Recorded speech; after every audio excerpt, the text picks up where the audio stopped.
बरेली हिंसा ने दिखा दिया कि यूपी में कानून का इस्तेमाल न्याय के लिए नहीं बल्कि सत्ता की सुविधा के हिसाब से होता है। यही पैटर्न बड़े बड़े केस वापसी, फर्जी इनकाउंटर और भड़काऊ कानून में भी साफ झलकता है। आंकड़े दिखाते हैं कि बड़े बड़े क्रिमिनल केसों में सरकार ने सीधे दखल दिया। खुद मुख्यमंत्री पर जो केस थे उन्हें हटा दिया गया है। जो उनके खास नेता सांप्रदायिक दंगे में शामिल थे उनके केस भी खत्म कर दिए गए। इससे दिखता है कि न्यायपालिका कोर्ट कचहरी पर सरकारी अपनी मर्जी चला रही है। एक रिपोर्ट कहती है कि कानून व्यवस्था को लेकर बड़ी चिंता है। इन रिपोर्ट में 2017 से अब तक पुलिस द्वारा कथित तौर पर की गई 59 से ज्यादा फर्जी इनकाउंटर, अतिरिक्त न्यायिक हत्याओं का जिक्र है जिनमें मारने वाले ज्यादातर गरीब मुसलमान थे। इसके अलावा सांप्रदायिक झगड़ों के वक्त पुलिस ने या तो कोई कार्रवाई नहीं की या फिर मुस्लिम पीड़ितों पर ही केस दर्ज कर दिए, जो बताता है कि पुलिस एक तरफा काम कर रही है। सरकार ने ऐसे कानून लागू किए जो मुख्यमंत्री की राजनीतिक बातों को ही सरकारी नीति बनाते हैं। जैसे लव जिहाद वाली सोच से धर्मांतरण विरोधी कानून बनाया गया। इस कानून में कड़ी शर्तें हैं कि जैसे जमानत मिलनी मुश्किल है और कोई भी तीसरा आदमी शिकायत कर सकता है, जिसका बहुत गलत इस्तेमाल हुआ है। यह साफ तौर पर उनकी 80 बनाम 20 वाली चुनावी बात से तालमेल बैठाता है, जो राजनीतिक विरोधियों को देश विरोधी और दंगाई बताते हैं। नेताजी और उनके साथियों के बड़े बड़े क्रिमिनल केस कैसे खत्म हो गए, आइए हम बताते हैं। यह हिस्सा बताता है कि मुख्यमंत्री योगी आदित्यनाथ पर जो केस थे उनका क्या हुआ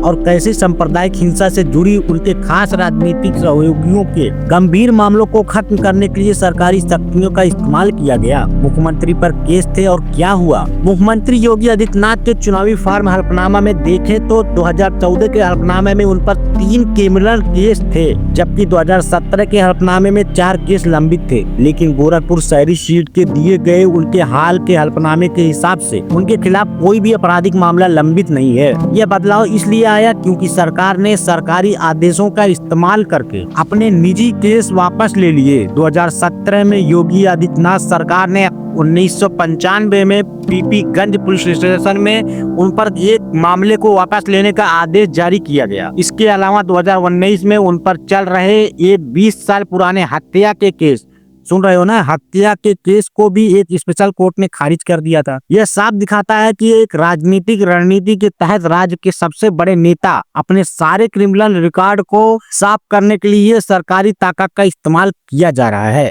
आपराधिक मामलों की संख्या जो योगी आदित्यनाथ द्वारा चुनावी हलफनामे में घोषित किए गए 2014 वर्तमान में मुजफ्फरनगर दंगे के केस वापस लेने पर बड़ा झगड़ा। जो तरीका मुख्यमंत्री ने अपने केस खत्म करने के लिए अपनाया वही उनके राजनीतिक साथियों के गंभीर सांप्रदायिक अपराधों से जुड़े मामले के लिए भी दोहराया गया। यूपी सरकार ने 2013 के मुजफ्फरनगर और शामली सांप्रदायिक दंगों से जुड़ा 131 केस वापस लेना शुरू किए, जिनमें 63 लोग मारे गए और 50,000 से ज्यादा लोग बेघर हो गए। वापस लिए गए आरोपों की प्रकृति इन 131 केसों में भी गंभीर आरोप थे, जिनमें खास तौर पर 13 हत्या मर्डर के मामले और 11 हत्या की कोशिश अटेम्प्ट मर्डर के मामले, साथ ही कई और जघन्य अपराधों से जुड़ी मामले थे। जिन मामलों को वापस लेने का फैसला किया गया उनमें बीजेपी के बड़े नेता और विधायक संगीत सोम और सुरेश राणा भी आरोपी थे। यह दिखाता है कि सरकार अपने मुख्य नेताओं को भी गंभीर कानूनी कार्रवाई से बचाने का काम कर रही है। सरकार ने यह कदम बीजेपी सांसद संजीव बलियान और की अगुवाई में गांव के बुजुर्गों की पंचायत प्रतिनिधि मंडलों से मुख्यमंत्री की मुलाकात के बाद उठाया। इन प्रतिनिधि मंडलों ने कहा कि दंगे के बाद 402 फर्जी आगजनी के केस दर्ज किए ताकि पिछले सरकार से 5 लाख का मुआवजा मिल जाए।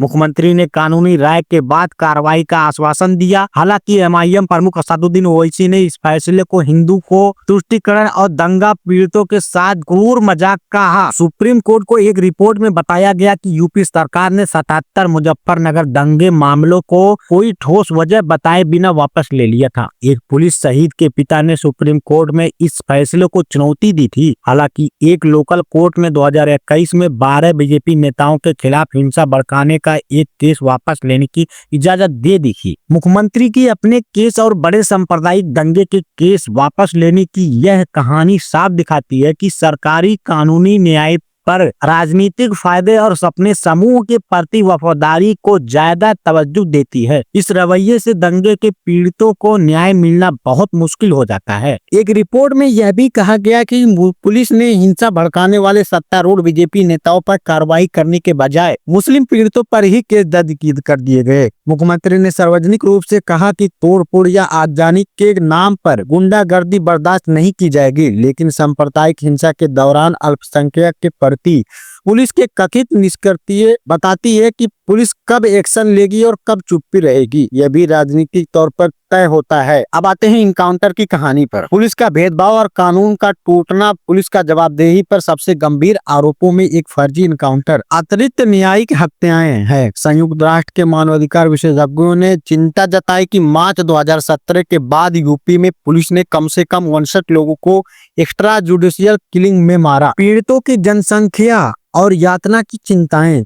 जिन 15 केसों की विस्तृत जानकारी उपलब्ध थी, उसने पता चला कि मरने वाले ज्यादातर गरीब मुसलमान समुदाय के थे। एक्सपर्ट ने गंभीर चिंता जताई कि 100 पर टार्चर, यातना या के निशान थे, जबकि पुलिस हमेशा यही दावा करती है कि हत्याएं इनकाउंटर के दौरान आत्मरक्षा में हुई। नियमों का पालन करने में विफलता। यूएन एक्सपर्ट ने यह भी पाया कि पुलिस ने जांच के लिए सुप्रीम कोर्ट के दिशा निर्देशों का पालन नहीं किया। उनमें परिवारों को हत्या की जानकारी न देना, घटनास्थल की सही से जांच न करना, पोस्टमार्टम रिपोर्ट की कॉपी परिवार को न देना और मामले को किसी स्वतंत्र जांच एजेंसियों का सौंपना शामिल था। कुछ जगहों पर तो पुलिस पर हत्या से पहले पीड़ित को छोड़ने के लिए पैसे मांगने का भी आरोप लगा। रक्षा करने वालों को डराना। पीड़ितों के परिवार के सदस्यों और मानवाधिकार के लिए कम करने वालों की पुलिस ने धमकाया, मौत की धमकियां दी और उन्हें डराने के लिए झूठे क्रिमिनल केस भी दर्ज किए। यूपी कानून परिवर्तन में प्रमुख मानवाधिकार चिंताओं का विश्लेषण 2017 वर्तमान में था। यह तथ्य एक इनकाउंटर में मारे गए लोग ज्यादातर गरीब मुस्लिम थे बताता है कि पुलिस की कार्रवाई सिर्फ आपराधिक नियंत्रण के लिए नहीं, बल्कि जानबूझकर एक खास कमजोर सामाजिक धार्मिक समूह को निशाना बनाने के लिए की जा रही है। आज के लिए बस इतना ही, क्योंकि वीडियो बहुत लंबी हो जाएगी, इसलिए यहीं पर रोकते हैं। बाकी आगे की जानकारी अगली वीडियो में मिलेगी।